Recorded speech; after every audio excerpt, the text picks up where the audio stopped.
ನಮಸ್ಕಾರ ಸ್ನೇಹಿತರೆ, ಇವತ್ತಿನ ವಿಡಿಯೋಲಿ ತುಂಬಾ ರುಚಿಕರವಾಗಿರುವಂಥ ಟೊಮೆಟೊ ಪಲಾವ್ನ ಹೇಳ್ಕೊಡ್ತೀನಿ. ಡಿಫ್ರೆಂಟ್ ಟೈಪಲ್ಲಿ ಮಿಕ್ಸಿಯಲ್ಲಿ ನಾವು ಒಂದು ಪೇಸ್ಟ್ ಪ್ರಿಪೇರ್ ಮಾಡ್ಕೊಳ್ಬೇಕಾಗತ್ತೆ.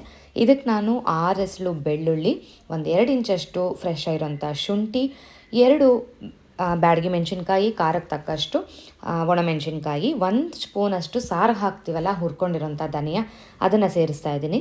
ಒಂದು ಅರ್ಧ ಕಪ್ನಷ್ಟು ಫ್ರೆಶ್ ಆಗಿರೋಂಥ ಕಾಯಿ ತುರಿ, ಮತ್ತು ಪಲಾವ್ಗೆ ನಮಗೆ ರುಚಿಗೆ ಎಷ್ಟು ಬೇಕೋ ಅಷ್ಟು ಕಲ್ಲುಪ್ಪು ಇಲ್ಲೇ ಸೇರಿಸ್ಬಿಡ್ತಾ ಇದ್ದೀನಿ.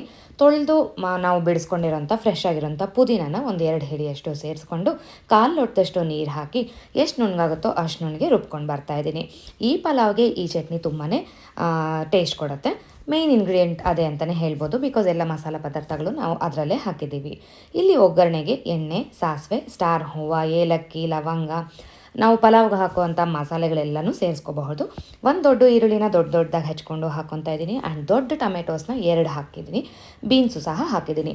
ನೀವು ಬೇಕಾದರೆ ಇದಕ್ಕೆ ಕ್ಯಾರೆಟು, ಬಟಾಣಿ, ಅವರೆಬೇಳೆ, ಮೆಂತ್ಯ ಸೊಪ್ಪು ಯಾವುದಾದ್ರೂ ಸೇರಿಸ್ಕೋಬೋದು. ಟೊಮೆಟೊ ಪಲಾವ್ಗೆ ಯಾವ ಎಕ್ಸ್ಟ್ರಾ ವೆಜಿಟೇಬಲ್ ಹಾಕಿದ್ರೂ ನಮಗೆ ಟೇಸ್ಟು ಚೆನ್ನಾಗಿರುತ್ತೆ. ಇದಕ್ಕೆ ಸ್ವಲ್ಪ ಅರಿಶಿನ ಹಾಕಿ ನಾವು ರುಬ್ಕೊಂಡಿರೋಂಥ ಮಸಾಲೆನ ಹಾಕಿ ಮಸಾಲೆ ಎಲ್ಲ ಎಣ್ಣೆಯಲ್ಲಿ ಒಂದು 2 ನಿಮಿಷದ ಕಾಲ ಫ್ರೈ ಆಗಬೇಕು. ಏಕೆಂದರೆ ಎಲ್ಲ ರಾ ಇಂಗ್ರೀಡಿಯೆಂಟ್ಸ್ ರುಬ್ಬಿರೋದ್ರಿಂದ. ಸೈಡಲ್ಲೆಲ್ಲ ಎಣ್ಣೆ ಬಿಟ್ಕೊಂಡು ಈ ಥರ ಬಬ್ಲಿಂಗ್ ಆಗಬೇಕಾದ್ರೆ ನಾವು ಪಲಾವ್ಗೆ ಎಷ್ಟು ಬೇಕೋ ಅಷ್ಟು ನೀರನ್ನು ಸೇರಿಸೋಣ.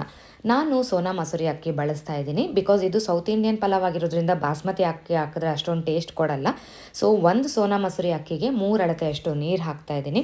ಮಿಕ್ಸಿಯಲ್ಲಿ ರುಬ್ಕೊಳ್ಳೋಕೆ ಆಲ್ರೆಡಿ 1/4 ಲೋಟ ಹಾಕಿದ್ದೆ. ಸೊ ಮಿಕ್ಕಿರೋಂಥ ನೀರು ಈ ಸಮಯದಲ್ಲಿ ಇದಕ್ಕೆ ಸೇರಿಸಿ ಆಗಲೇ ತೊಳ್ಕೊಂಡಿರೋಂಥ ಸೋನಾ ಮಸೂರಿ ಅಕ್ಕಿ ಕೂಡ ಇದಕ್ಕೆ ಸೇರಿಸ್ತಾ ಇದ್ದೀನಿ. ಇದನ್ನು ಇನ್ನೊಂದು ಚೆನ್ನಾಗಿ ಮಿಕ್ಸ್ ಮಾಡಿಬಿಟ್ಟು ಒಂದು ಕುದಿ ಬಂದ ಮೇಲೆ 3 ವಿಜಿಲಷ್ಟು ಕೂಗಿಸ್ಬೇಕು.